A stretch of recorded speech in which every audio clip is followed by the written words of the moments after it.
ये आकाशवाणी गोरखपुर है। अब आप सुकीर्ति अस्थाना से क्षेत्रीय समाचार सुनिए।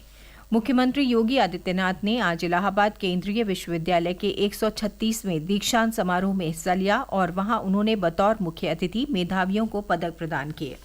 इस अवसर पर उन्होंने विश्वविद्यालय के छात्रों को महाकुंभ पर शोध करने की सलाह दी और कहा कि छात्र उन मुद्दों के आधार पर शोध का विषय चुनें जिसका जुड़ाव सीधा समाज से हो। दीक्षांत समारोह में हिस्सा लेने के बाद मुख्यमंत्री बनारस हिंदू विश्वविद्यालय के पूर्व कुलाधिपति गिरधर मालवीय के घर गए और वहां उन्हें श्रद्धांजलि अर्पित की। गिरधर मालवीय का बीते दिनों निधन हो गया था। इसी क्रम में मुख्यमंत्री महाकुंभ के कार्यों के निरीक्षण के लिए गंगा के दशाश्वमेध घाट गए और वहां जल्दी से जल्दी पक्का घाट बनाने का निर्देश दिया। मुख्यमंत्री ने महाकुंभ मेला के लिए अग्निशमन वाहन और सफाई वाहनों को झंडी दिखाकर रवाना भी किया। महाकुंभ मेला के परेड ग्राउंड में हुए इस कार्यक्रम को संबोधित करते हुए उन्होंने कहा कि 2019 के स्वच्छ और दिव्य कुंभ से प्रेरणा लेते हुए इस बार के महाकुंभ का अद्भुत आयोजन कराया जाएगा। केंद्र सरकार ने आज नई दिल्ली में राष्ट्रीय अभियान बाल विवाह मुक्त भारत की शुरुआत की।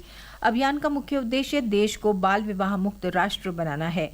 महिला और बाल विकास मंत्री अन्नपूर्णा देवी ने अभियान की शुरुआत करते हुए कहा कि सरकार ने 130 जिलों की पहचान की है जहां इस अभियान को मुख्य तौर पर चलाया जाएगा। उन्होंने कहा कि बाल विवाह न केवल अपराध है बल्कि मानवाधिकारों का उल्लंघन भी है।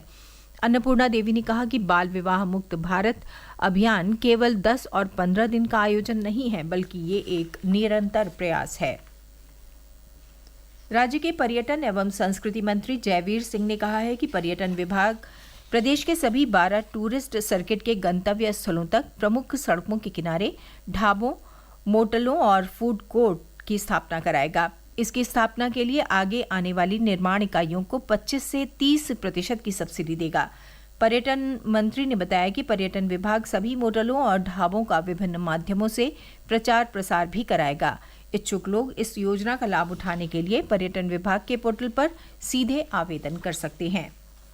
प्रदेश में खरीफ क्रय के अंतर्गत एजेंसियों द्वारा अब तक 7,28,000 मीट्रिक टन से अधिक धान की खरीद की जा चुकी है, जो पिछले वर्ष की तुलना में अब तक 1,49,000 मीट्रिक टन अधिक है। वर्ष 2023-24 में 25 नवंबर तक एजेंसियों द्वारा 5,79,000 मीट्रिक टन धान की खरीद हुई थी। किसानों को अब तक 1,464 करोड़ रुपए का भुगतान भी किया जा चुका है। उत्तर प्रदेश अधीनस्थ सेवा चयन आयोग कनिष्ठ सहायक के 2,702 पदों पर भर्ती शुरू करने जा रहा है। इसके लिए 23 दिसंबर से 22 जनवरी तक ऑनलाइन आवेदन लिए जाएंगे। इसमें संशोधन 29 जनवरी तक किया जा सकेगा। आयोग के सचिव अवनीश सक्सेना ने बताया कि आवेदन आयोग की वेबसाइट upssc.gov.in पर लिए जाएंगे। उन्होंने बताया कि सामान्य चयन के 2,568 और विशेष चयन के 134 पद हैं।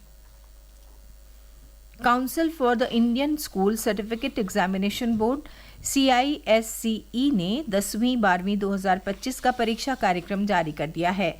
12वीं की बोर्ड की परीक्षा 13 फरवरी से शुरू होकर 5 अप्रैल तक और 10वीं की परीक्षा 18 फरवरी से शुरू होकर 27 मार्च तक चलेगी।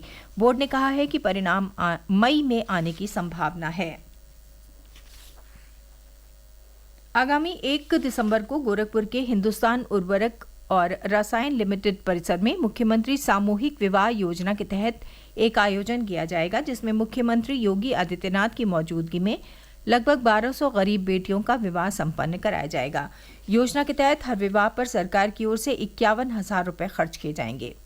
जिला समाज कल्याण अधिकारी वशिष्ठ नारायण सिंह ने बताया कि मुख्यमंत्री सामूहिक विवाह कार्यक्रम के लिए ऑनलाइन प्रक्रिया के माध्यम से अब तक 2600 से अधिक आवेदन प्राप्त हुए हैं, जिसका सत्यापन कराया जा रहा है।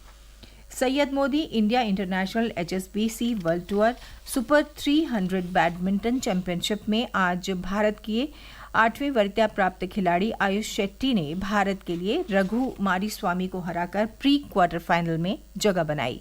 लखनऊ के बाबू बनारसी दास स्टेडियम के इंडोर कोर्ट में आयोजित मिश्रित युगल मैच में सतीश कुमार करुणाकरण और आद्या बी की जोड़ी ने जीत हासिल की।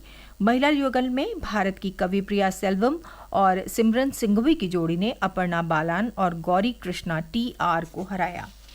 एक अन्य मैच में पीवी संधू ने सीधे सेटों में अनमोल खरप को हराया। समाचार पूरे हुए। नमस्कार।